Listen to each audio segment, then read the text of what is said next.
Hello and welcome to episode 17 of The List Makers for another big and fun topic. This is, of course, a MIDI podcast from the Doctor Who show. We take a top 5 topic, we each create our lists, and then we discuss them and hopefully have a good chat. Today's topic is top 5 target novels. I'm Dave. I'm Rob. And welcome back for our 17th episode. Yes, we've done so many of these already. It's amazing. It has, and we've still got so many topics we can do.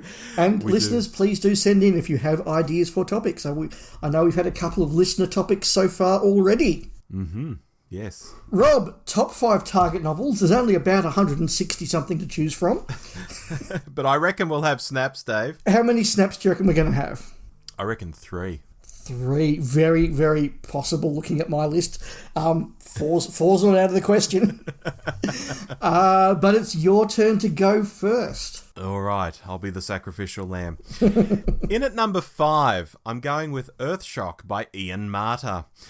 I feel Ian Marter is a bit of a forgotten man when it comes to target novels. Everyone talks about Uncle Terence, and then there's the authors who novelise their own scripts, and people quite rightly find them fascinating, because they're novelising their own scripts. Yet the fact that Harry Sullivan himself also wrote some of the novels, and wrote them in a damn good way too, seems to pass people by. I know people listening to this are probably throwing things at their car stereo and saying, duh, Rob, of course I know Ian Marter. And yes, you do. But broadly, he's not a name I see people go on about with regard to the target novels. And that's such a shame, because he writes them so well, as I said. So I could have really picked any of the novels here, but I went with Earthshock because it's a Davo story I liked. There, full stop. But truly, there's a ton of differences between the book and the TV episode. Many of them you have to know the TV story inside out to really detect that, oh, that lines with another character, or oh, that character's acting differently in that scene.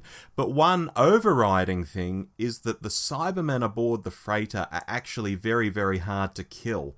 And I think that's far more realistic as to what Cybermen are. But I understand why on TV they just have to be zapped and then it's on to the next scene. But anyway. True. Moving on to number 4. Number 4. I've gone with The Massacre by John Luca Rotti. This is an interesting one, and a backstory that I didn't really know at all when I was an early teen in the late 80s and reading this the first time. But basically, John Luca Rotti was pretty unhappy with the TV version of The Massacre, which was heavily rewritten by the script editor of the time, which was Donald Tosh.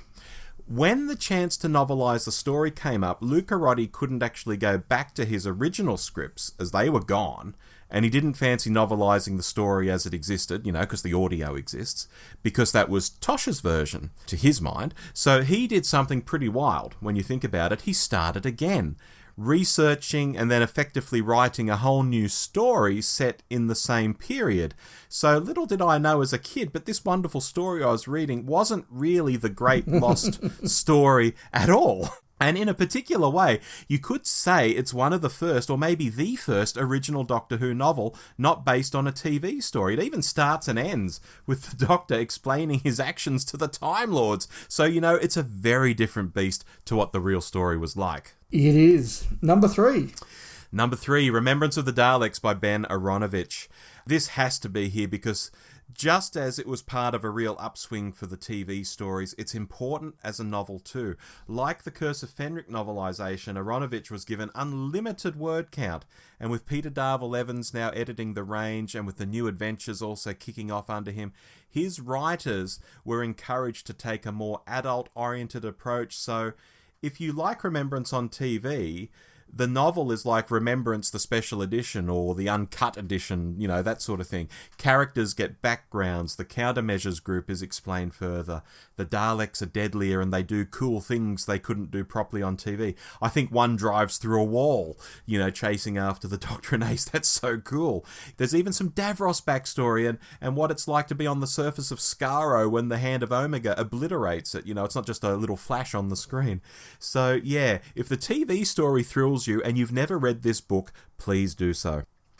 In at number 2, The Mythmakers by Donald Cotton.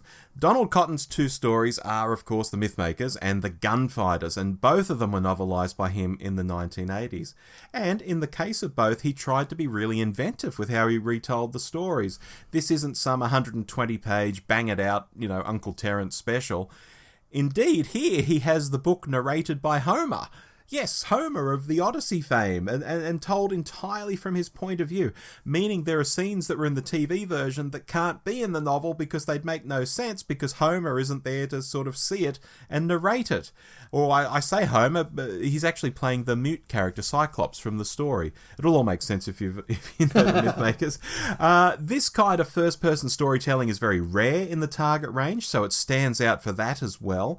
But why it makes my list is, let's face it, The Mythmakers is one of those missing stories that intrigues people, and although we have the audio, telesnaps are non-existent and very little footage shot by fans off their TV exists with their old home movie cameras, so it's really this great missing thing that we get to have some insight through the novel by the guy who wrote it. I think that's really cool. And finally, Dave, in at number 1, I've been talking long on these because I love all of them, The Auton Invasion by Terrance Dicks. This is an easy choice, and I'll be surprised if we don't snap on this, Dave, because it's Terrance's first Doctor Who novelisation, and in some ways it was probably his best. While a lot of his target work, as I've sort of hinted at earlier, was just grabbing a script and stretching it out, adding a little bit of whatever's needed to get a result, a 120-page special, this first time around, I get the sense he's like, right, I get to go crazy here and write a novel. So he starts off with the War Games, the end of the War Games, and goes from there, and he fleshes it out in this marvellous way. And, I mean, it's a great story to begin with, but Uncle Terrance turns it into something else that you really have to read to believe that Terrance could do this stuff. And, oh God, whether the later stuff suffered because he was so busy and just had to churn it out, or whether it was a case of, I really don't have to put that much effort into these each time, and the results are perfectly fine. I don't know. Maybe a bit of each, but this is a target novelisation everyone should find a copy of, second-hand copy, and read it, Dave. Wow, that's a strong list. Oh, I need a beer after that. We have a snap. Snap? What? Snap. Oh, this will be really interesting then. It will. Now, I've imposed a rule on myself. I don't know whether you have also imposed this rule, or it's just coincidence that you have followed this rule. But once again, as we did a couple of months ago, I'm not going to tell you the rule until I get to the end of my list. Okay. So, my list starts also with a Terrance Dicks, also in Season 7, as it happens, and that is Ambassadors of Death. Oh, great. Now, you spoke about the Terrance Dicks novels he did before he sort of was doing literally 10, 11, 12 books a year. And I'm talking here about the novels that he was doing after that period, where more of the authors were doing their own work, particularly the McCoy and the Colin Baker era authors. They were mostly doing their own work, so he had a lot more time to actually get stuck into his commissions. And I think The Ambassadors of Death is one of those ones that really is the benefit for it. There is a lot of adventure in that story. There's also a lot of character in that story. There are a lot of people with very different and real motivations in that story. And Dicks really fleshes that out and makes it all work in a really effective manner. So I wanted to highlight Terrance Dicks there with Ambassadors of Death. Number 4, and really it's 4A and 4B, because that is The Daleks Master Plan Volumes 1 and 2 by John Peel. Nice. Now, Rob, you may remember there was a time when the target novelisations were getting towards the end, and there were a lot of Dalek stories that were missing because, Terry Nation had to give approval to use the Daleks, and then the individual authors, Saywood and Whittaker and Nation, all had to give permission, and those ducks were not aligning until John Peel somehow befriended Terry Nation, and suddenly he was able to do The Chase and the Daleks Master Plan, and then eventually got the Whittaker estate to agree and did Power and Evil as well. But this was a big deal in fandom, and they are such good novels. Peel uses the 2 volumes to really again flesh out the Daleks Master Plan, to again give that real sense of adventure, that real epic galactic adventure that is the Daleks Master Plan. Peel gets the Daleks. Yeah, he loves the Daleks. He has in his own mind a way that the Daleks are set up and how their society works and how their hierarchy works, and he really gets into it, and that makes for a really strong adventure. Number 3 is one you mentioned but wasn't on your list, and that is The Curse of Fenric by Ian Briggs. Okay, yep. Look, just as you mentioned with Remembrance of the Daleks, this is the original author coming back and really putting extra work and effort into his story. He's adding in scenes that didn't make the televised version. He's adding character backstory that, just couldn't be put onto the television screen. A lot of the discussions about the sins of characters' pasts, whether it's the women, whether it's the men, things they've done for which they might be judged by society and therefore by the Haemavors, is all in there. It gives backstory to Fenric that really adds a lot of depth. And besides that, it's just a really good, gripping adventure. And another one of those strong McCoy stories, which brings us to our snap. Yes. I think this was inevitable. I think if you said to our listeners which book they both have to have on this list, it would be Remembrance of the Daleks by Ben Aronovich. I can again remember being in fandom when this book hit the shelves, and it almost was discussed in whispered, hushed tones. Have you read Remembrance of the Daleks yet? No, you must. Go get it now. You must read this. It was a big deal then. It's still a big deal now for all the reasons you said. Look, it's a cracking adventure. Even on television, we both rate it as one of the top sort of 10, 15 stories of all time. Yep. And it is... Look, everything you say is what I want to say. You used all my examples. Apologies. The backstory of Davros is really effective. That moment where they give him the suicide button because they decide no one could live looking like he lives, but his will to conquer gets him through. The moment of the leopards on Skaro looking up and seeing the sky melt. Yeah. Really effective bits of writing that both of us have independently remembered and brought out. So that just shows what these bits are like. Really, really good. Number one is by Malcolm Hulke, and it is The Cave Monsters. Now, great. I don't know whether this is my number one target book because it's my favourite Doctor Who story, or I don't know whether it became my favourite Doctor Who story in part because the novelisation was so good and added so much to the television. But I think there is a little bit of chicken and egg happening in all this. Malcolm Hulke is an extraordinarily good writer. He wrote some excellent TV stories and wrote many, many good target books. In The Cave Monsters, he again does all his best things in even more depth. You get not just individual characters of the Silurians, but you get to understand each one of them. But the thing that really makes this book for me are all those little character flashes that are not... they're not additions to what's on screen. They're expansions of what's on screen. Major Baker on screen, we get the little moment of, why is he so diligent and so exasperating? And, well, he had a little trouble a while back. He's trying to make up for it. In the book, we learn what that trouble was. Yep. The character of Miss Dawson, on the screen, we get a bit of a hint that she and Dr. Quinn are maybe friends and maybe she'd like to be something more. In the book, we expand upon all that. We understand what her life has been like and why she's clinging on to this friendship with Dr. Quinn, even as he's doing some crazy, crazy stuff. One of the oft-quoted and more memorable lines that Miss Dawson has where they're talking about her backstory is that line about she's not quite sure when in her life people went from asking her, when will you get married, to why didn't you get married? But she knows it happened. And that's just, a really good example of writing of a really classic adventure. So there are our 9 picks. Rob, what do you think my rule was that you either deliberately or inadvertently also followed?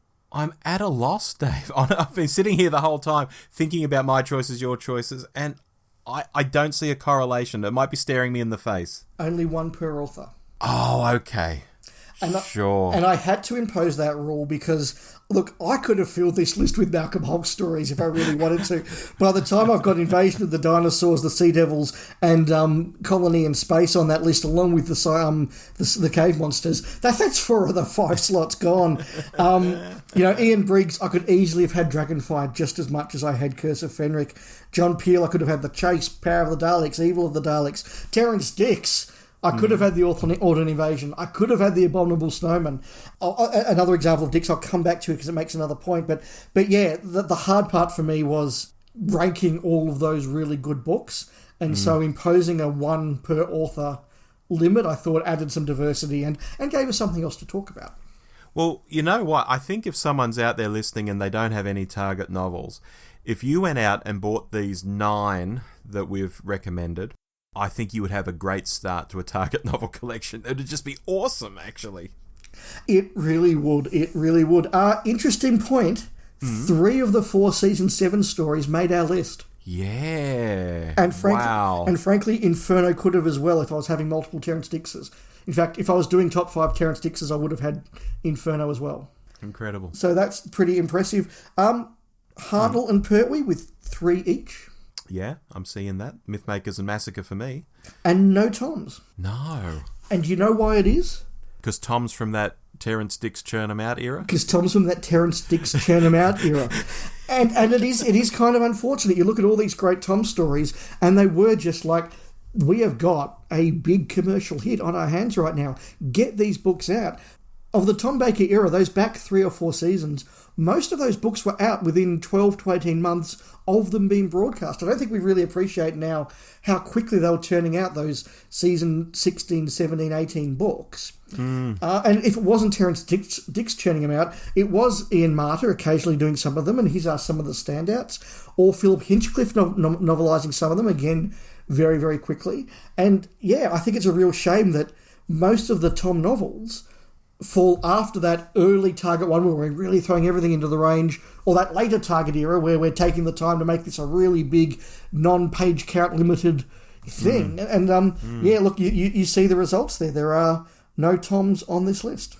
Well, you mentioned Ian Marter. What do you think of my idea? Because I really don't know what other people think, but it's my perception that Ian Marter is the forgotten man of Target novels. He is. I can remember a Doctor Who trivia night once where the question was, who wrote the second most number of Target books? And everyone was scratching their heads going, well, it's not Terrence Dicks. Oh, is it? How is it? And it was Ian Marter. He was the answer. And people remember his books really well. The Rescue, Enemy of the World, The Ark in Space, The Ribos Operation, Earthshock, as you said, they're all really good, strong books. And he does write in a slightly more grown-up way. He does try to add things to the script. Sometimes it's different spellings, sometimes it's extra scenes. Yep. I agree, he's a really, really good author. A novel I thought about having on here, and then I realised it wasn't quite on topic, is The Space Pirates. Now, that's because the topic is the 5 top, and I don't think it's in the top, but if you ask me which book most enhanced a story, I would say Terrence Dicks' novelisation of The Space Pirates does. And look, I'll defend The Space Pirates. I don't think it's as bad as most people say, but it is a weaker story. It's certainly a weaker Troughton, but it's a really, really good book. Having read it in the last 12 months or so, I would offer that it rattles along, and it's so much quicker than the TV story. Yeah, absolutely. I think that the novelisation is the story that Robert Holmes would have written if he'd been a little bit more experienced in television and quite knew how to write for television at the time. That's very fair. Quick one I want to bring up with Remembrance of the Daleks and Fenric in the mix is that influence of Peter Darvill Evans. You know, you love the NAs, Dave. I know you love the NAs. Do you love Peter Darvill Evans coming in and doing all this stuff, not just with the NAs, but with Target novels too? Oh, yeah, absolutely. I mean, there are so many great McCoys from that era. Ghostlight, I don't like the story, but I love the book. Battlefield, I enjoy the story. I really love the book. Even Time of the Rani, although it goes in a very different direction, you can again see Pip and Jane Baker have been given a freer hand to do a little bit more with their story, and that's really effective. But also at the same time, you've got Ian Marter writing The Rescue and turning a 2-episode little closet story into a big Target novel. You've got stuff like The Massacre, as you mentioned, those later books. Yeah, there's a really strong influence there, and the start and the end of this range was just spectacular. And we've got references, I mean, you know, Cave Monsters, Autons from the start, and a lot of stuff from the end. Yeah. I think Peter Darvill Evans is one of the unsung heroes of Doctor Who. I think he absolutely is. He clearly loved the show. He clearly loved working on the show. And the way in which, in both his Target books and his Virgin New and Missing Adventures, he did create a proper universe in which Doctor Who worked, and then also commissioned non-fiction books to expand that as well. I think is that's a really good call, Rob. A really good call. All right. Shall we end on that? We should end on that because we are out of time. We could talk about the Targets at length. Hell yes. Any fan that grew up in our era absolutely could. It's a big part of Doctor Who fandom. So I enjoyed talking about that. But I reach once again into Turlo's Hat of Rassilon, and we have another topic which I think will give us a lot of options. I predict one definite snap, but maybe no others. We'll see. Yeah. It is top 5 companions. Oh, wow. Across all of Doctor Who? Across all of Doctor Who. There are no caveats on this one, so... Blimey. Lots of choices. That's why I think there might only be the one snap, because we have so many. And I'm going to write down here on my desk what I think that snap's going to be. Okay. And I'll put it aside for when we record in the future. Wow, okay. But until then, we'll make some more lists next month. I've been Dave. And I've been Rob. And we'll speak again soon. Bye. Bye.